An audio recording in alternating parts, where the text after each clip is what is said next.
Méditons avec les pasteurs Ertis. Shalom, shalom.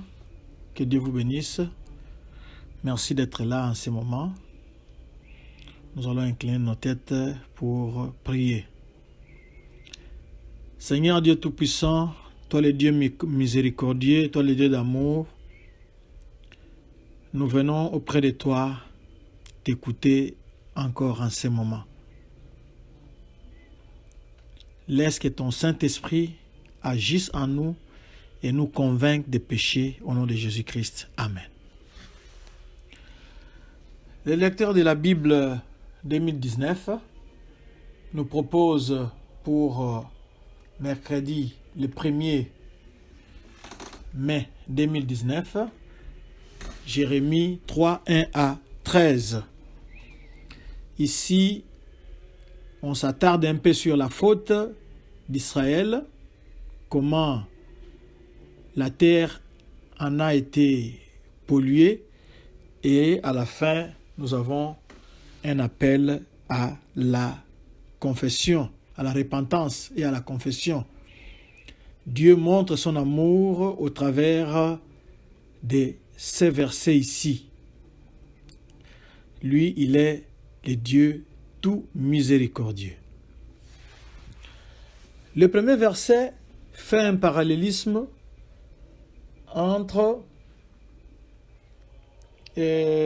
la prostitution, enfin le divorce entre un homme qui avait épousé une femme.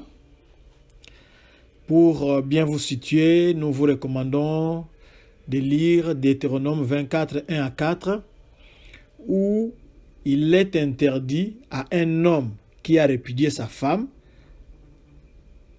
la femme étant partie, elle a épousé un autre homme et le premier mari n'était pas autorisé à récupérer une pareille femme. Il peut récupérer la femme qui a été divorcée mais qui ne s'est pas remariée. Mais celle qui a été divorcée, mariée par un autre homme, la loi interdisait qu'on épouse encore cette femme répudiée. Et nous voyons aussi que les actes de l'homme ont de l'impact sur la terre et les pays. C'est l'homme qui se prostitue, c'est l'homme qui commet le péché. Quand je parle de l'homme, je parle de l'être humain qui commet le péché, mais la terre ou l'environnement ou le pays en subit aussi des conséquences. Et le parallélisme ici, c'est entre le mariage dans un couple et le mariage de Dieu avec sa fiancée Israël. L'idolâtrie d'Israël a laissé des traces et a souillé et l'homme et le pays.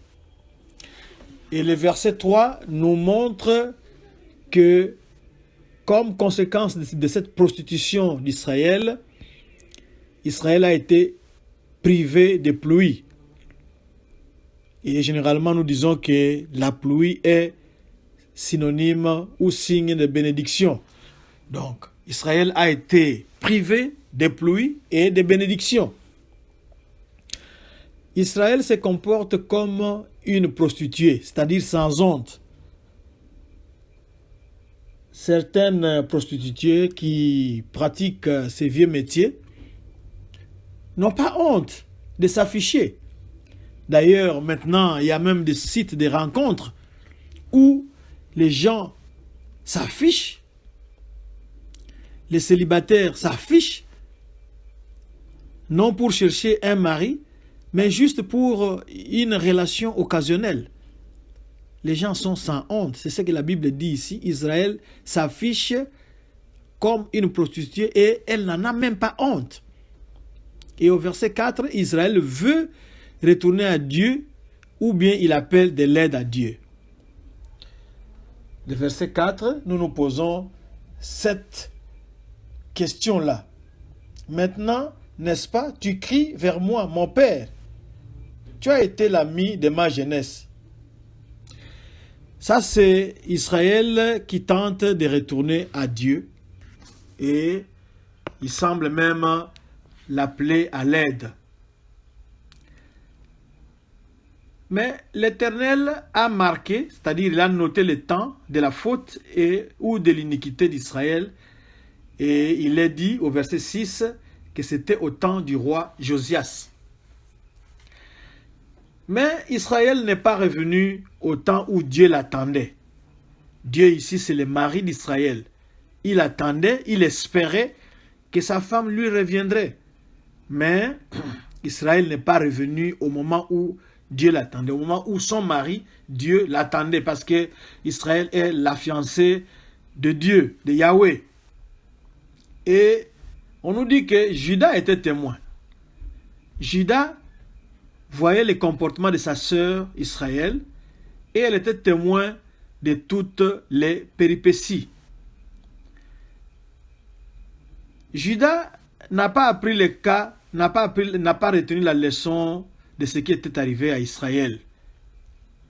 Elle s'est aussi prostituée. Elle a suivi l'exemple de sa sœur Israël. Dieu a été obligé de lui donner le certificat de divorce tel que stipulé dans Deutéronome 1 et Deutéronome 24, 1 à 4. Alors, qu'est-ce qui était arrivé à Israël? En 722 avant Jésus-Christ, la nation israélite a été amenée en captivité en Assyrie et Samarie a été détruite. Cette punition-là devait normalement enseigner Judas de revenir dans le droit chemin. Mais Judas n'a rien appris, n'a rien retenu de cette leçon, de ce qui s'était passé en Israël.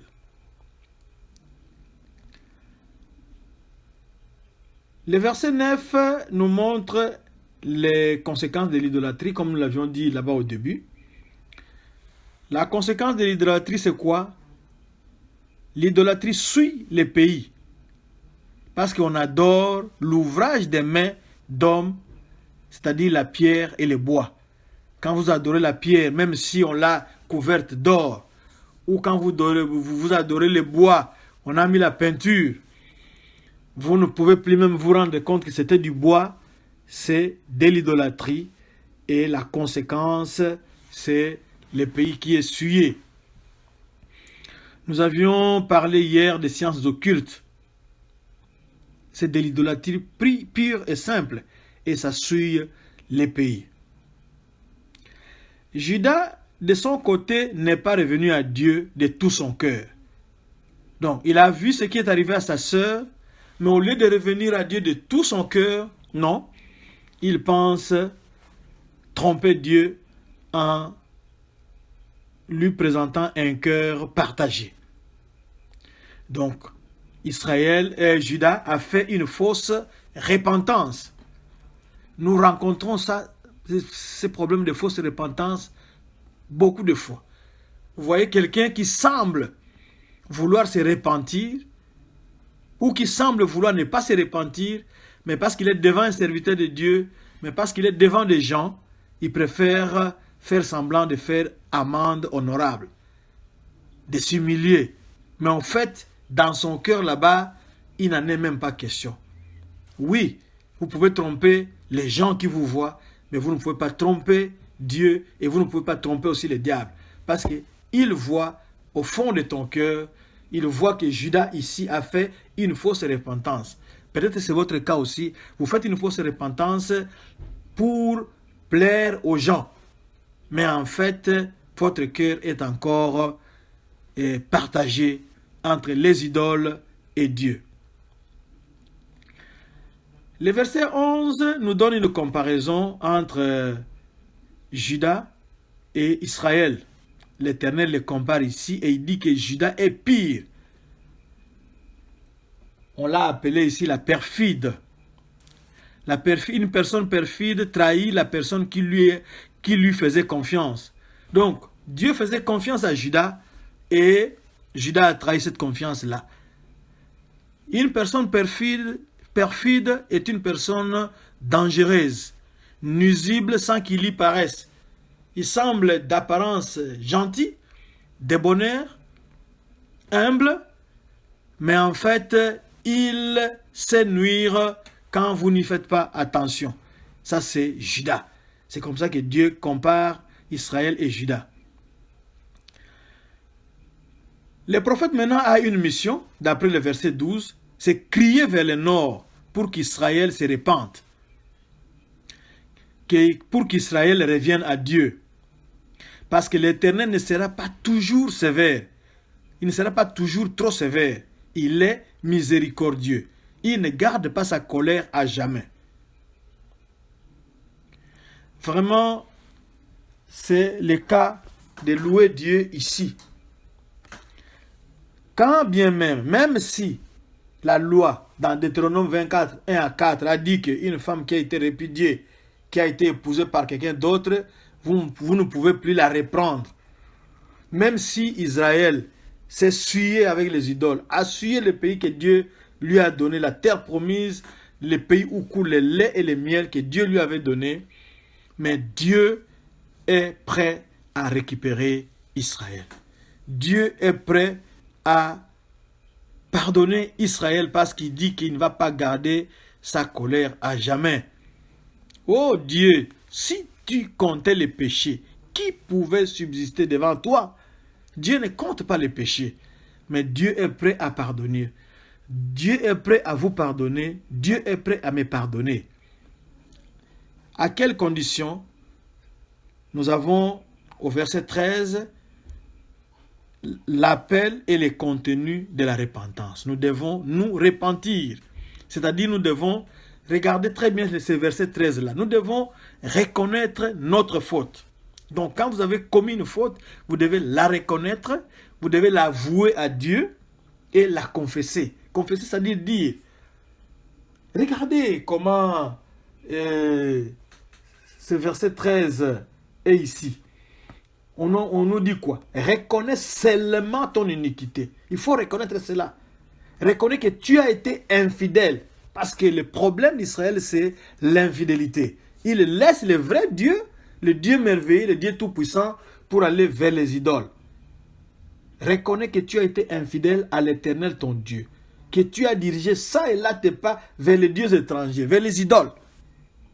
Sous tout arbre vert, là où on offrait ce sacrifice-là, et que tu n'as pas écouté ma voix, dit l'Éternel. Donc, il faut appeler le chat par son nom. Il ne faut pas dire, oh Dieu, toi-même tu connais. Non. Dieu connaît, mais tu dois reconnaître ça. Tu dois dire que, oui, comme il est dit ici pour Israël, oui, j'ai été infidèle à l'Éternel. J'ai dirigé ça et là, mais pas vers les dieux étrangers, sous tout arbre vert. On a cité ces péchés-là. On ne met pas des produits, des médicaments, là où il y a les pus, là où il y a la saleté. Il faut qu'on gratte cette saleté-là pour appliquer les médicaments. Donc, vous devez appeler le chat par son nom, vous devez confesser, c'est-à-dire dire que j'ai fait ceci, j'ai fait cela, vous reconnaissez ce que le Saint-Esprit est en train de vous montrer comme péché. Car la Bible nous dit quoi? Si nous disons que nous sommes, que nous n'avons pas de péché, nous nous séduisons nous-mêmes et la vérité n'est pas en nous. Donc si Israël ne reconnaît pas, alors la vérité n'est pas en lui. Mais le verset 9 de 1 Jean 1, 9 nous dit quoi? Si nous confessons nos péchés, il est juste et fidèle pour nous les pardonner et pour nous purifier de toute iniquité. Regardez votre vie maintenant. Est-ce que vous n'avez rien à dire à Dieu? Lui, il voit. Du haut des cieux, il voit. Ouvrez la bouche, dites à Dieu, qu'est-ce que vous avez fait et demandez-lui pardon. Nous allons prier. Seigneur, je viens avec mon frère, je viens avec ma sœur. Tu connais très bien sa vie et tu écoutes maintenant ce qu'il est en train de te dire. Il a reconnu sa faute, il a reconnu son manquement, il a reconnu sa faiblesse. Veille bien les pardonner.